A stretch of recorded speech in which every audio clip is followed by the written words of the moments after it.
Assalamualaikum warahmatullahi wabarakatuh. Perkenalkan, saya Meningsi Wigati dengan NIM 1045 dari kelas B. Pada kesempatan kali ini, saya akan melaksanakan presentasi mata kuliah pengelolaan air di lahan kering mengenai organisasi pertanian berkaitan dengan pengelolaan pengairan, terutama di Kabupaten Pindrang. Karena berdasarkan jurnal yang saya dapat ini membahas mengenai hal tersebut di Kabupaten Pindrang. Oke, next. Jadi, pengelolaan pengairan ditentukan oleh 3 unsur utama yang menjadi kunci keberhasilan dalam mencapai tujuan pengelolaan sumber daya pengairan. Ketiga unsur tersebut meliputi sumber daya atau resource. Dan sumber daya ini diantaranya adalah sumber daya fisik berupa bangunan saluran irigasi, sumber daya manusia, dan sumber daya modal. Yang kedua adalah tersedianya organisasi atau organization yang fungsional dalam memanfaatkan sumber daya melalui suatu mekanisme pengaturan. Serta yang ketiga adalah norma atau aturan atau norms. Nah, ketiga unsur tersebut harus ada dalam pengelolaan sumber daya air irigasi. Karena apabila tidak ada akan menimbulkan suatu permasalahan dalam pengelolaan pengairan. Dan pada kesempatan kali ini kita hanya akan membahas mengenai organisasinya saja.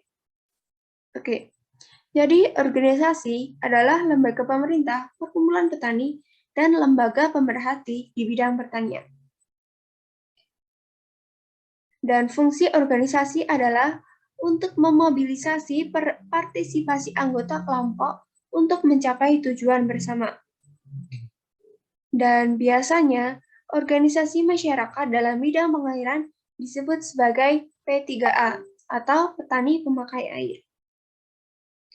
Nah, P3A ini berfungsi untuk pertama, menentukan alokasi dan distribusi air, yang kedua, menentukan pola dan jenis tanaman yang akan dibudidayakan, dan ketiga, menghitung resiko kehilangan atau kegagalan usaha tani karena ketidakmampuan pelayanan air. Dan organisasi P3A ini memiliki peran penting dalam mengembangkan kegiatan ekonomi lokal yang berfungsi sebagai organisasi pembangunan yang lebih menekankan pada proses partisipasi masyarakat dalam setiap kegiatan.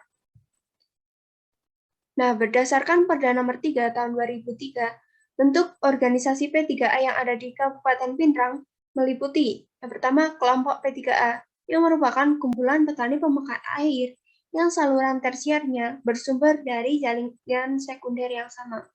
Yang kedua, GP3A atau gabungan P3A merupakan kumpulan beberapa kelompok P3A yang berada dalam suatu jaringan irigasi utama. Dan yang ketiga adalah IP3A atau induk P3A, adalah perkumpulan yang beranggotakan beberapa gabungan P3A yang berada dalam suatu jaringan irigasi induk. Nah, ketiganya ini memiliki tugas dan wewenang yang berbeda-beda yang diatur dalam Perda Nomor 3 Tahun 2003. Adapun tugas dan wewenangnya yaitu yang pertama adalah tugas dan wewenang dari P3A. Ada 5 di sini. Yang pertama, mengelola air dan jaringan irigasi di pita tersier dan atau daerah irigasi pedesaan dan daerah irigasi pompa agar dapat diusahakan untuk dimanfaatkan oleh para anggotanya. Yang kedua, membangun, merehabilitasi, dan memelihara jaringan tersier dan atau jaringan irigasi pedesaan dan daerah irigasi pompa sehingga jaringan tersebut dapat tepat terjaga kelangsungan fungsinya. Yang ketiga, menentukan dan mengatur iuran dari para anggotanya yang berupa uang, hasil panen, maupun tenaga swadaya untuk pendayagunaan irigasi, serta usaha-usaha pengembangan perkumpulan sebagai suatu organisasi. Yang keempat, membimbing dan mengawasi para anggotanya agar mematuhi semua peraturan yang ada hubungannya dengan pemakaian air yang dikeluarkan oleh pemerintah maupun P3A. Dan yang kelima, menerima aset berupa jaringan kecil dari pemerintah dan mengelolanya secara bertanggung jawab. Yang selanjutnya adalah tugas dan wewenang dari GP3A.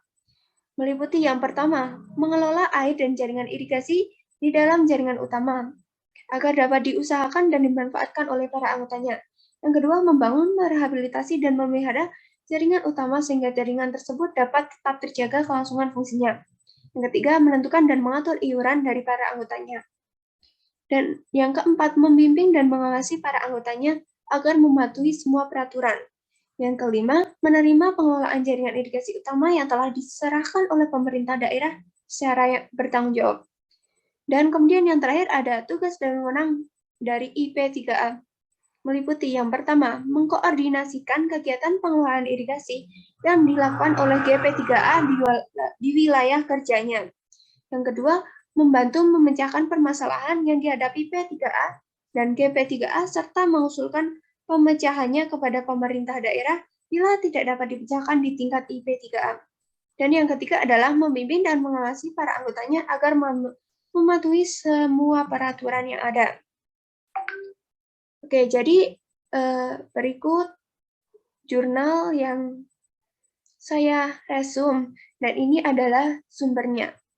Demikian presentasi dari saya, kurang lebihnya saya mohon maaf.